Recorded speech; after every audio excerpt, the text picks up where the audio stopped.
और आरोग्य एक्सपो वहाँ पे इसी कांग्रेस के दौरान, विश्व आयुर्वेद कांग्रेस के दौरान आरोग्य एक्सपो का भी वहाँ पे व्यवस्था की गई थी। और उन्हीं एक्सपो का, उस प्रदर्शनी का निरीक्षण करते हुए प्रधानमंत्री नरेंद्र मोदी, साथ में आयुष मंत्री को भी आप देख सकते हैं और तमाम आला अधिकारी इस दौरान मौजूद।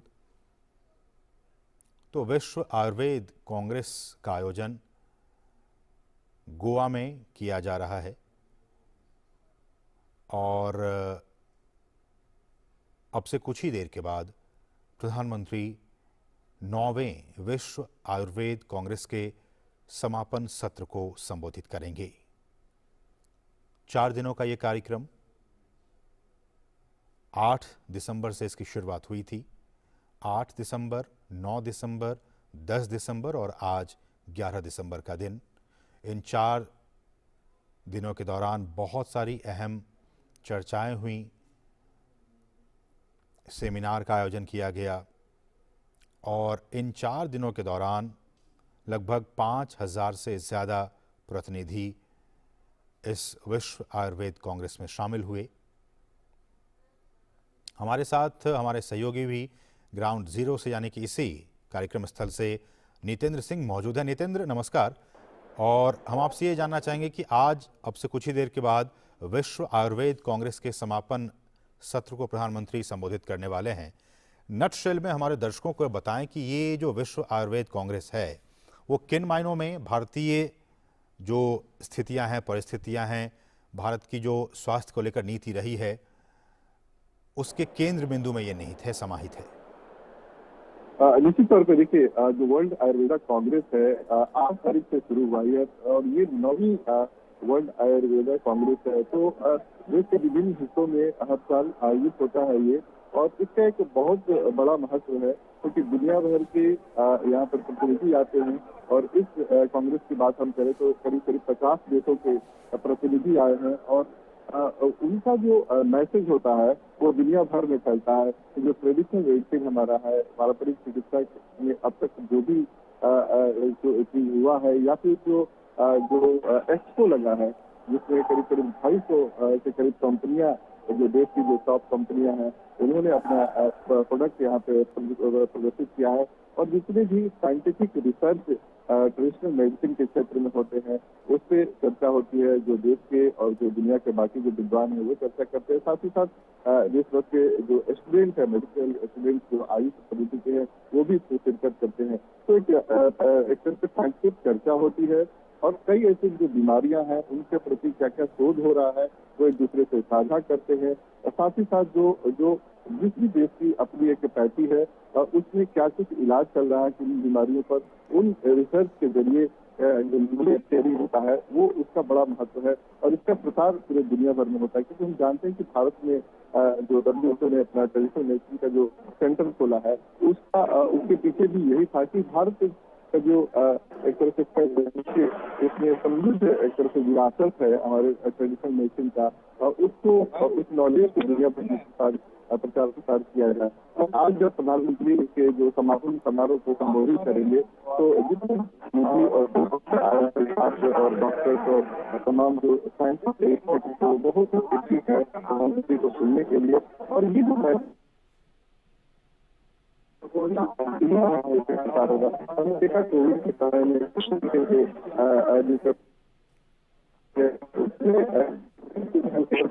काफी देखा गया। तो काफी बाकी देश के अंदर भी और दुनिया के।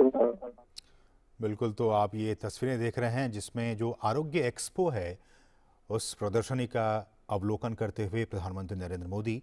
और जैसा कि हमारे सहयोगी नितेंद्र सिंह बता रहे हैं कि भारत की जो एक नीति रही है खासकर आयुष को लेकर, उन तमाम नीतियों के केंद्र बिंदु में ये तमाम चीज़ें जिसको कि लेकर भारत और भारत के लोग काफ़ी जागरूक, बरसों पुरानी हमारी ये आयुष की पद्धति, और उस बरसों पुरानी पद्धति को अब न सिर्फ भारत में बल्कि भारत के अलावा अंतर्राष्ट्रीय स्तर पर इसकी एक पहचान बने, इस दिशा में लगातार केंद्र की सरकार काम करती रही है। और ये जो 9वां ये कांग्रेस है, विश्व आयुर्वेद कांग्रेस, इसमें देश और विदेश के तमाम हज़ारों प्रतिनिधि इसमें शामिल हो रहे हैं। और इसी मंच पर बीते दिनों WHO की तरफ से, विश्व स्वास्थ्य संगठन की तरफ से ये एक बहुत ही महत्वपूर्ण काम किया गया। वो ये कि भारत की जो ये पारंपरिक चिकित्सा है, आयुष पद्धति, उसको एलोपैथी के साथ जोड़ दिया गया और जोड़कर एक मिश्रित मॉड्यूल तैयार किया गया है। और कहा जा रहा है कि इस मॉड्यूल के जरिए देश के 5 लाख से भी अधिक आयुर्वेद डॉक्टर जो हैं, उनको, जो मरीज हैं, उनको उपचार करने में काफ़ी मदद मिलेगी। तो अब तक जो पद्धतियां रही हैं, आयुष की पद्धतियां, उनको मॉडर्न पद्धति यानी कि एलोपैथिक पद्धति से जोड़कर एक मिक्स्ड मॉड्यूल तैयार किया गया। और ये मॉड्यूल तैयार करने का काम विश्व स्वास्थ्य संगठन ने किया।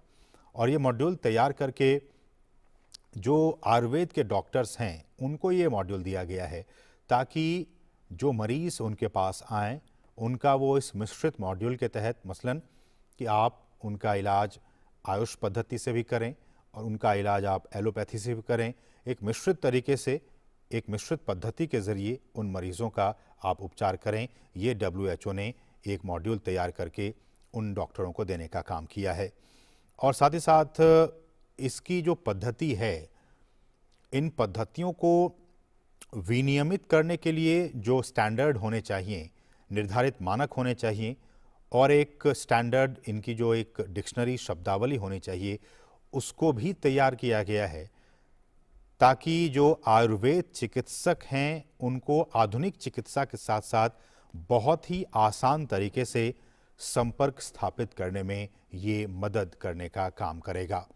तो इनकी तमाम पद्धतियों को विनियमित करने, निर्धारित मानक और एक मानकीकृत शब्दावली जो दस्तावेज है, उसको तैयार किया गया है इस दौरान। और इसके ज़रिए आयुर्वेद चिकित्सकों को आधुनिक चिकित्सा के साथ आसान तरीके से संपर्क स्थापित करने में काफ़ी मददगार ये साबित होगा। WHO के कई प्रतिनिधि इस आयुर्वेद कांग्रेस में शामिल हो रहे हैं। इस दौरान WHO के अधिकारियों ने इस बात को रेखांकित किया कि भारत का जो यहाँ की जो पारंपरिक चिकित्सा पद्धति है, उसको लेकर वैश्विक केंद्र अधिक साक्ष्य आधारित आयुर्वेद लाने के लिए दुनिया भर में जो तमाम सरकारें हैं, उनके साथ मिलकर ये काम कर रहा है।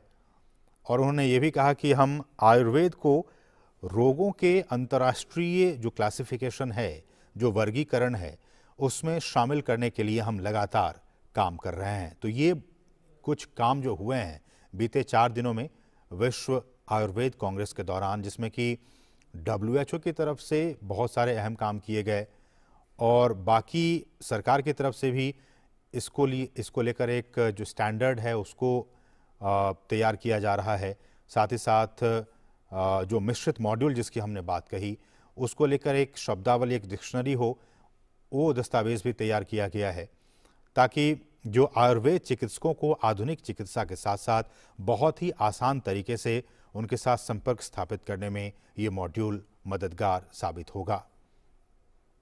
और तमाम जो इसमें अधिकारी शामिल हो रहे हैं, उन्होंने ये भी कहा है कि देश भर के जो आयुर्वेद डॉक्टर हैं, उनके लिए ये आयुर्वेद कांग्रेस एक नियामक प्लेटफॉर्म के तौर पर भी अपनी भूमिका अदा करेगा। और भारत के आयुर्वेद डॉक्टरों के लिए जल्दी ही विश्व स्वास्थ्य संगठन की ओर से एक नियामक सहयोग प्लेटफॉर्म तैयार किया जाएगा, जिसे रेगुलेटरी कोऑपरेशन प्लेटफॉर्म भी कहा जाएगा। और कहा जा रहा है कि ये अगले 10 से 15 वर्षों के दौरान आयुर्वेद की वैश्विक स्वीकृति दिलाने में काफ़ी मददगार साबित होगा। तो आप समझ सकते हैं कि इस विश्व आयुर्वेद कांग्रेस क्यों ख़ास है, इनके क्या कुछ मायने हैं और किस तरह से जो हमारे भारत के जो आयुर्वेद डॉक्टर हैं, उनके लिए ये एक नियामक प्लेटफॉर्म की तरह काम करेगा। कुछ लोगों के मन में ये भी सवाल रहा इस दौरान कि आयुर्वेद वर्सेस एलोपैथी, दोनों में से कौन सा बेहतर है, कौन सा बढ़िया है, हमें अपने जीवन में किस पद्धति को अपनाना चाहिए, आयुर्वेदिक पद्धति को या फिर एलोपैथिक पद्धति को। इस विषय पर जो वरिष्ठ जानकारों का ये कहना था कि जो साक्ष्य हैं हमारे पास मौजूद आज की तारीख में, उनसे ये पता चलता है कि आयुर्वेद और एलोपैथी दोनों ही चिकित्सा का उपयोग मरीज के हित में किया जा सकता है। कोई किसी से कम नहीं है, दोनों ही अपने अपने तरीके से कारगर हैं तमाम बीमारियों के इलाज के लिए, आयुर्वेद और एलोपैथी। और इसलिए भी WHO ने एक मिक्स्ड मॉड्यूल तैयार किया है और उस मॉड्यूल को जो आयुर्वेद के डॉक्टर हैं उनको उस मॉड्यूल को देने का काम किया है, ताकि जब भी वो मरीज का उपचार करें, इन तमाम मॉड्यूल्स के ज़रिए, मिक्स्ड मॉड्यूल के ज़रिए उन बीमारियों का वो उपचार करें। और आपको जानकर काफ़ी खुशी होगी कि इस वक्त न सिर्फ भारत में बल्कि भारत के साथ साथ लगभग 93 देशों में आयुर्वेदिक तरीके से इलाज चल रहा है।